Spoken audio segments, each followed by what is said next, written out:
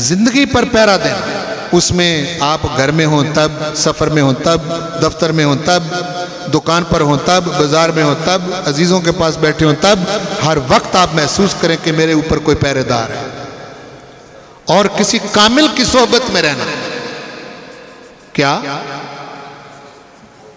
کسی کامل کی صحبت میں رہنا اور تنہائی سے بچنا۔ ابتدا میں تنہائی سے میں بالکل اس بات کی تائید کرتا ہوں کہ آج کل تنہائی میں رہنے والے لوگ زیادہ غلطیوں میں مبتلا ہیں۔ صحبت میں رہیں، کسی کامل کی صحبت میں رہیں۔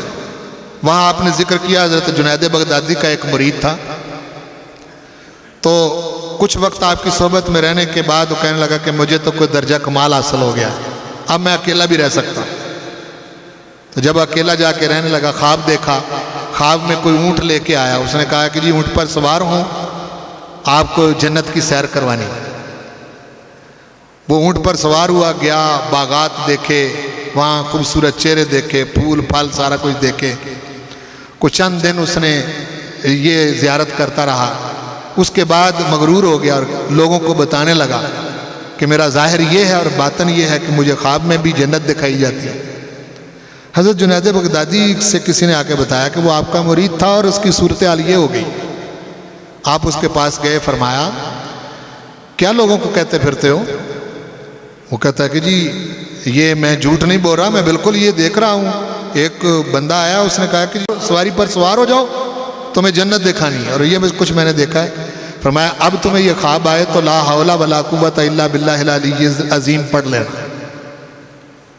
مغرور تھا، اس نے نہ پڑھا نہ، لیکن وہی صورتحال ہوئی تو ایک دن تجربے کے طور پر پڑھنا، کہنے لگے چلو دیکھ تو سے ہیں، لا حول ولا قوت الا باللہ العلی العظیم پڑھا تو وہی وہ سواری اور جو آیا تھا وہ آگ بن کے اڑ گیا اور یہ گندگی میں پڑا ہوا۔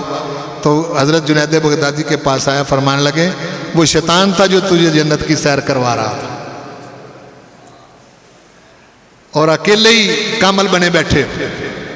کسی کامل کی صحبت میں رہنا، اس کا آپ نے پھر ذکر کیا۔ 10واں کشف حجاب آپ نے فرمایا کہ وہ ایک ایسا باب ہے، 10واں، وہ مشائخ کے اقوال ہیں۔ وہ ہر فن کے کچھ راز ہوتے ہیں۔ کوئی بھی شخص، آپ کاریگر ہیں، میں آپ کو تھوڑا سا سمجھاتا ہوں، کوئی بھی آپ کام کرتے ہیں، اس کی کچھ نہ کچھ باریک سی، وہ جس کو پنجابی میں کہتے ہیں کنڈیاں ہوتی ہیں نہیں ہوتی؟ وہ دوسرا بندہ نہیں جانتا کہ جانتا ہے؟ بولو نا بھائی۔ وہ یاد آ گیا اچانک، ہمارے یہاں ایک دوست ہوتے تھے صوفی محمد امین نقشبندی رحمۃ اللہ پاک ان کو جنت نصیب کرے۔ مجھے ملنے کے لیے چلے گئے تو میں بچوں کو پڑھا رہا تھا، اور پڑھا رہا تھا شرح میات عامل، وہ کتاب ہے، ترکیب کروا رہا تھا۔ گھنٹہ ڈیڑھ بیٹھے رہے تو میں نے پڑھایا۔ پڑھنے کے بعد مجھے کہنے لگے 1.5 گھنٹے بعد آپ نے جو کچھ پڑھایا مجھے اس کی ایک بات بھی سمجھ نہیں ہے۔ میں نے کہا یہی چیز ہے کہ ہر فن کے لیے کچھ اصول ہوتے ہیں، وہ استاد جانتا ہے۔ یہ جو باطن ہے نا، جو دل ہے، اس کی اصلاح کے لیے بھی الگ سے اللہ نے ڈاکٹر اور طبیب رکھے ہیں، وہ جانتے ہیں۔ میں دکانداروں کی اور ڈرامے بازوں کی بات نہیں کر رہا، اولیاء کی بات کر رہا۔ آپ نے بھی اولیاء کا ذکر کیا ہے، سید حجویر نے، ان کو پتہ ہوتا ہے بیماری کہاں ہے۔ وہ بیماریاں باریک باریک ہوتی ہیں، وہ بیماری بخل کی ہے، وہ بیماری تکبر کی ہے، وہ بیماری ریاکاری کی ہے، وہ بیماری عزیزوں کو ستانے کی ہے، وہ بیماری دوستوں کے ساتھ رویہ غلط رکھنے کی ہے، وہ بیماری غصے کی ہے۔ وہ بڑی باریک باریک بیماریاں ہیں جن کی اصلاح وہ شیخ کرتا ہے، جو ان کی باریکیوں کو جانتا ہے۔ اس کا آپ نے ذکر کیا اور پھر لمبا ذکر کیا۔ سب سے بڑا باب یہ ہے جس کا آپ نے ذکر کیا، 10واں کشف حجاب۔ اور آخری 11واں کشف حجاب آپ نے ذکر فرمایا، وہ چونکہ تصوف میں یہ جو سب سے بڑا مسئلہ بنتا ہے اور اس میں صوفیاء پڑے ہیں، آئے ہیں، وہ سما ہے۔ کیا ہے؟ سما۔ اگر آپ سے میں پوچھوں کہ سما کیا ہے تو آپ سب لوگ بول دیں گے کہ جی وہ قوالی ہوتی ہے، یہی کہیں گے۔ چونکہ آپ کو اتنا ہی پتہ ہے کہ سما قوالی ہوتی ہے.